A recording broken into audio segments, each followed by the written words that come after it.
Senhores telespectadores, visitamos hoje uma cidade que fica bem no centro do país. Rio Maior. Rio Maior, daqui a Lisboa são 70 e poucos quilómetros, daqui a Abrantes também cerca de 50 quilómetros, uma região muito central, está perto do mar, não é um grande concelho, tem 22 mil habitantes. Destes 22 mil habitantes, metade estão aqui na cidade. Cidade desde há poucos anos, mas já com cerca de 11 mil habitantes. E embora Rio Maior não seja propriamente uma cidade turística, tem imenso que ver, tem imensas surpresas para contar. Vamos começar por explicar este nome, Rio Maior.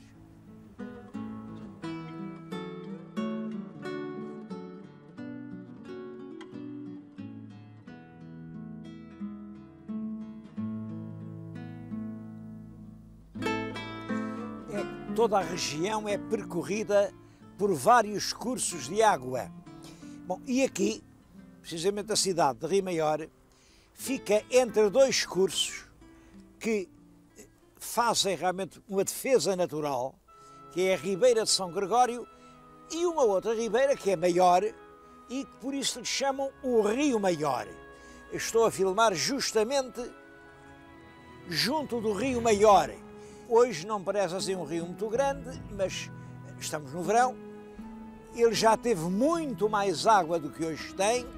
O rio era navegável, o rio tinha inúmeras moendas e o cereal de toda esta vasta zona era aqui que se fazia e era um curso de água realmente importante. Ele vai desaguar no Tejo. Aqui tem o rio que deu nome à cidade de Rio Maior. Hoje não se pode dizer que esteja assim muito bonito, quer dizer, a cidade enjeitou o seu rio, mas bem merece um aproveitamento, enfim, mais condigno.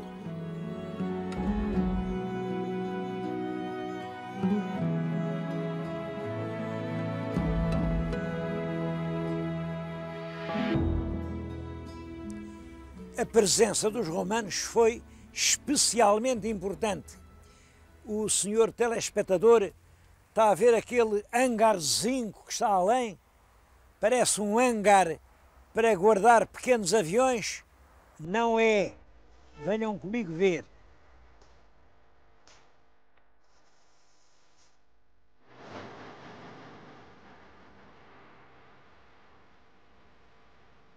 Isto era o palácio de um patrício romano.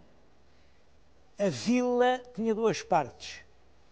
A parte urbana, onde vivia o dono, com todo o luxo, e depois a parte rústica, onde viviam os servos e onde se fazia realmente o amanho da terra. Chegou até nós quase intacta a parte urbana.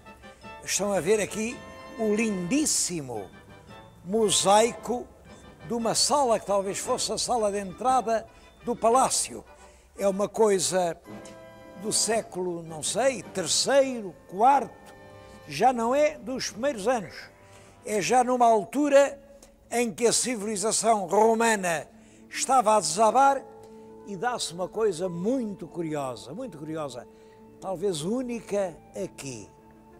Enquanto cá embaixo os senhores viviam com todo o conforto, tinham além, vem aquela abertura, naquela abertura estava uma ninfa que jorrava água. É aquela ninfa que a gente vai ver à Câmara Municipal. É uma lindíssima estátua romana, mas uma divindade pagã, a deusa das águas. Enquanto eles acreditavam em todo esse paganismo, os pobres escravos lá em cima, a fazer o telhado, à torreira do sol, com fome, com sofrimento, faziam uma coisa muito diferente. Pegavam de um esgraveto qualquer e no barro mole da telha escreviam o nome de Cristo, o Crismone. o X e o P, seguido depois de uma oração que é qualquer coisa equivalente a Cristo valei-nos. Tudo isto ruiu e as telhas com o crismone apareceram aqui nas ruínas do palácio.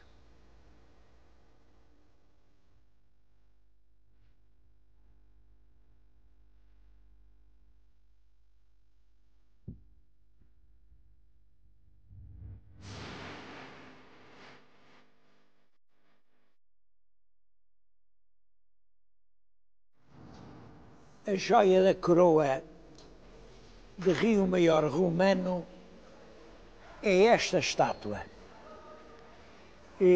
Ela apareceu há poucos anos, em 1992, representa uma ninfa adormecida, tem a mão sobre um vaso, isto podia sugerir que é uma bacante embriagada, mas não é, porque deste vaso saía um jacto d'água. Isto ligava-se a um cano, lá dentro tinha um cano, e daqui saía um grande jacto d'água, que era o Rio Maior.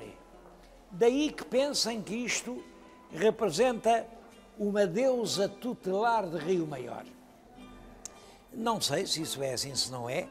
Acho que a estátua é de uma grande beleza, tem uma perfeição muito grande, atribui-se ao século III ou IV depois de Cristo, é, portanto, uma das últimas realizações da civilização romana e por agora está aqui guardada na Câmara. Bom, e depois vai para um museu, o Museu de Rio Maior, uma terra com tanta história, há muito tempo que já devia ter um museu.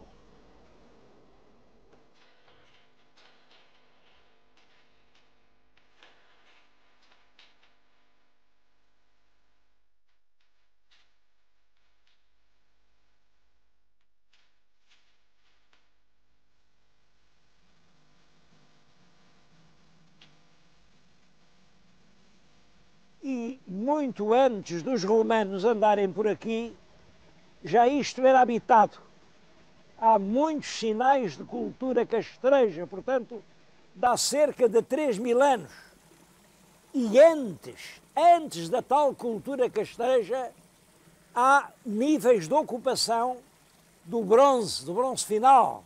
Há 5, 6.000 anos.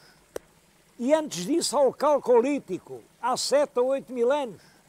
E antes do Calcolítico há muitas, tudo isto à volta tem vestígios de ocupação neolítica, há 10, há 12, há 14.000 anos.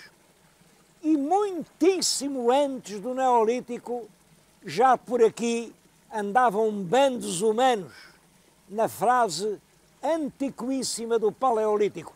Tenho justamente aqui, perto de mim, os instrumentos que eles usavam. Isto eram as armas, isto é um coup de poing, reparem, é partido e era assim, isto servia de arma. Alguns deles são muito, muito interessantes. Esta, por exemplo, isto é um seixo do rio, excepcional dureza, partido assim, e isto era uma arma terrível. Esta é muito bonita, é um raspador, também uma lâmina. Tudo isto é pedra lascada, portanto, paleolítico. 20, 30, 40.000 anos, não sabemos. E o que é que explica esta espantosa acumulação de culturas que vai desde fase histórica, fase romana, fase casteira, vai por aí fora, até à aurora dos tempos humanos. Julgo que estamos justamente no ponto que fez nascer toda esta civilização. São as marinhas de sal-gema de Rio Maior. Isto é um fenómeno cheio de interesse. O que acontece é isto. Há muitíssimo tempo, talvez há uns 200 milhões de anos, imaginem, 200 milhões de anos, o mar penetrava mais profundamente e depois, com movimentos tectónicos, este bocado de mar é cortado do Atlântico e fica aqui uma bolsa. Uma bolsa não é aqui, é uma bolsa aqui. Ela vai desde Leiria até às Caldas. É um mar fechado. Um mar fechado a evaporar-se. Bem, quando o mar se evapora, acontece isto. Vai-se a água, fica o sal. Eu vou-lhes mostrar um documento raríssimo, que é o sal já evaporado desse mar de há 200 milhões de anos. Isto parece uma rocha, não é? Isto é uma pedra de salgema. Só que, quando o mar se evapora, a quantidade imensa de aparentes rochas deste género que ficaram soterradas. Depois, sobre estas rochas, isto é salgema, começou a deslizar um rio de água doce. O rio ia dissolvendo o sal e, portanto, chegava aqui, o rio passa agora lá embaixo, chegava aqui carregado de sal. O que é curioso é isto, com muito mais sal do que a água do mar moderno. Eu tenho aqui, estou a apanhar um bocadinho dessa água que o rio traz carregada de sal e posso-lhes garantir isto. Nesta quantidade de água há 7 vezes mais sal que numa quantidade igual de água do mar. Bom, 7 vezes mais sal, estão a ver o que isto representa. A água vem por aqui, olhem, até onde passa, ela deixa sal cristalizado, tudo isto é sal.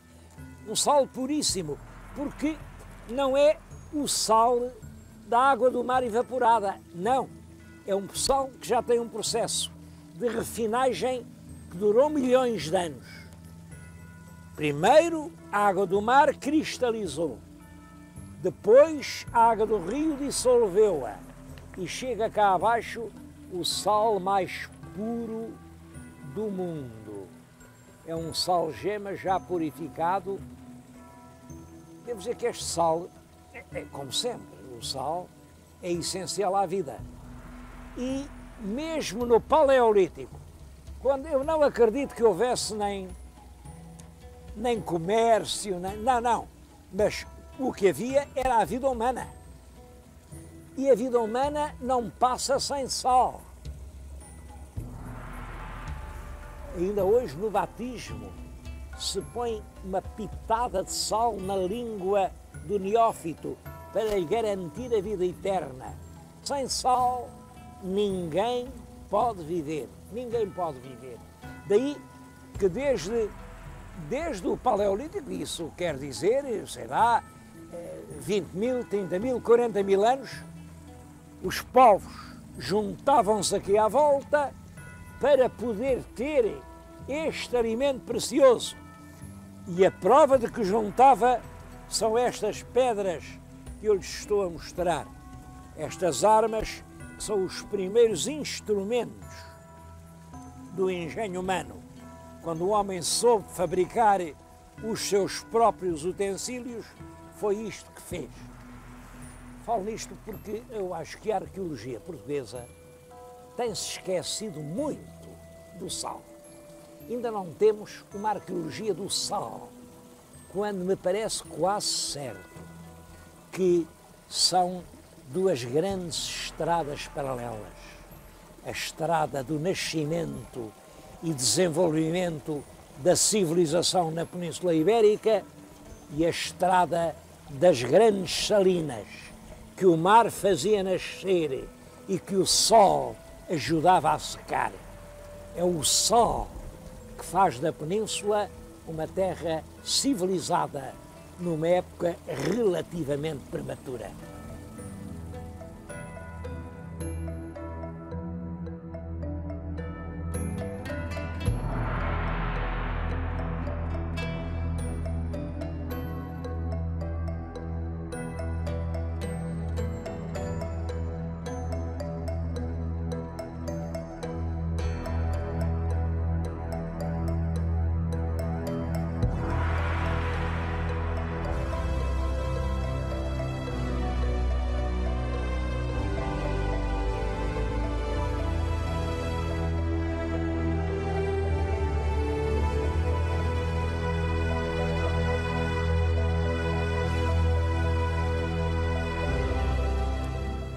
Mas a epopeia do sal começa a declinar nos fins do século passado.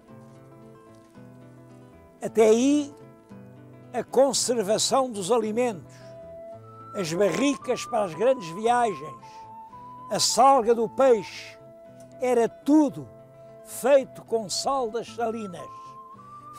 Agora começa a aparecer o frio elétrico.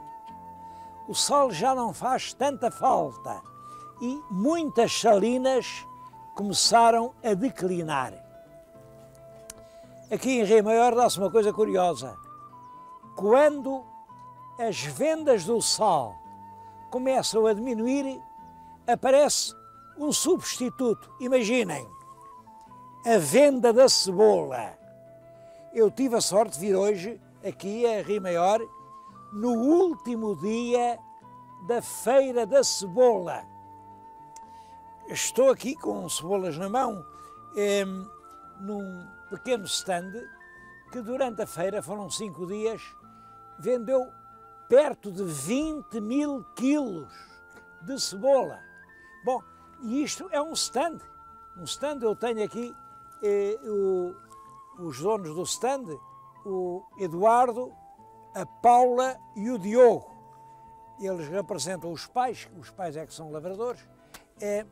Pois bem, venderam 20 mil quilos de cebola, mas além deles houve mais 120 ceboleiros. 120 ceboleiros numa feira anual e venderam-se aqui toneladas e toneladas de cebolas. O meu telespectador vai perguntar, então, mas porquê esta cebola é melhor? Esta cebola é mais barata? Esta cebola está a ser vendida a cerca de 100 escudos o quilo. Portanto, é mais ou menos o preço, penso eu, em qualquer loja de Lisboa. Posso estar enganado, mas julgo que é isso. Mas eles só dão uma garantia. A cebola pode ser pelo mesmo preço, mas esta é cebola portuguesa. E ainda há milhares e milhares de pessoas que vêm a Rio Maior para levar para as suas casas para todo o ano cebola de Portugal.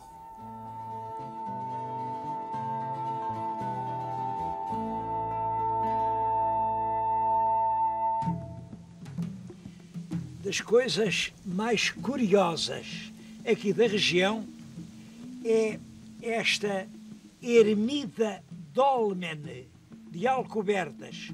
Se olharem para ela, veem uns rochedos postos ao alto, são esteios que têm cerca de 4.000 anos. Aquilo é do princípio do 2º milénio antes de Cristo, portanto, anterior à chegada dos romanos. É claro, a gente não sabe bem qual era a natureza do Dolmen. De qualquer maneira, era um edifício sagrado. O que é que se dava lá dentro? Ninguém sabe ao certo.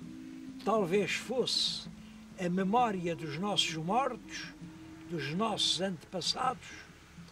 Talvez fosse algum Deus desconhecido. Ora bem, esses dolmens foram quase todos arrasados quando veio a fé nos novos deuses, que representam a fé autêntica, e tudo quanto era a fé antiga foi deitado abaixo, claro. Num ou outro caso, poucos, em muito poucos, os dolmens foram transformados em ermidas. Neste caso, este dolmen que estão aqui a ver por fora, estes penhascos, foram transformados na ermida de Santa Madalena. Eu acho isto muito importante porque Santa Madalena, como sabem, era uma pecadora. Tinha, durante a vida, feito grandes pecados, mas Deus perdoou-lhe os pecados todos. Bom, também estes dolmens que vinham do tempo do paganismo representavam toda a teoria do pecado antigo, e esta invocação de Madalena está relacionada com isso. Eram sítios de pecado que agora são locais de santidade. A pequena ermida passou a ser o centro de uma pequena freguesia cristã. Ela tem lá dentro uma Santa Madalena, acho que aquilo será já uma coisa barroca, mas aqui por fora da igreja, na fachada, há uma estátua de Santa Madalena que é dos princípios do século XV, se não é dos fins do século XIV. Portanto, será do tempo em que o dolmen foi cristianizado. Vale a pena vir aqui, de propósito, para ver isto, como esta tradição do lugar sagrado aguenta 4.000 anos. E ainda hoje as pessoas entram, penetram no pequeno corredor do dolmen, encontram-se entre rochedos sagrados já no tempo e ali prestam culto a uma santa que pede perdão pelos nossos pecados.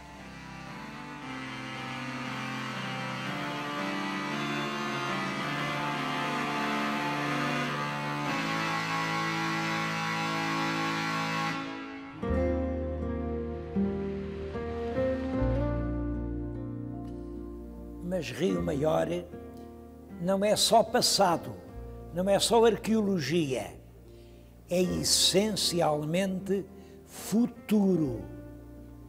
Aqui na região de Rio Maior há empresas muito progressivas, por exemplo, de produção de vinho. Eu tenho agora nas mãos um cálice com um vinho de 97. Deram a provar porque é realmente um vinho surpreendente. Eu tenho a teoria, já o tenho dito muitas vezes, de que o vinho fala. Cada vinho tem a sua coisa para dizer. As pessoas é que às vezes não o entendem. O vinho não é para beber, o vinho é para ouvir. É para ouvir. E este é um vinho com alma e com lar. Não é um vinho vagabundo, um vinho mercenário, feito em qualquer parte. Não. Isto só fala de coisas antigas, de coisas sofridas, de coisas amigas. É um vinho que liga a lembrança dos nossos avós, à lembrança dos nossos netos. Acho que é um vinho que deve ser bebido assim junto àquelas cantareiras de castanho, onde está a água que se foi buscar à fonte, ou junto às maceiras. Aqui não lhes chamam maceiras, chamam as arcas do pão.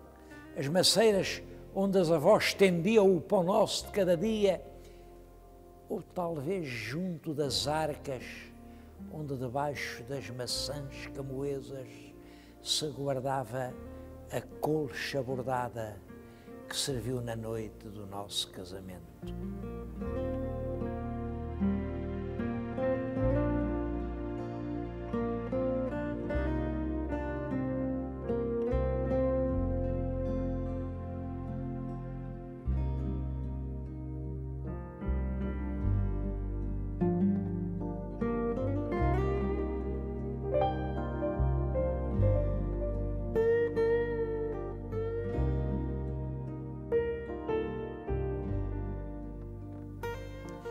Mas não há só o sal e o vinho, há também a carne.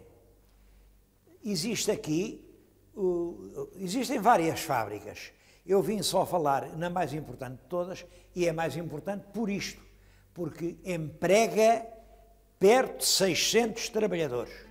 Bom, mas esta casa fabrica por ano 20.000 toneladas de carne em fiambres, presuntos e toda a gama tradicional dos enchidos portugueses, que é em grande parte consumida em Portugal, em grande parte exportada lá para fora.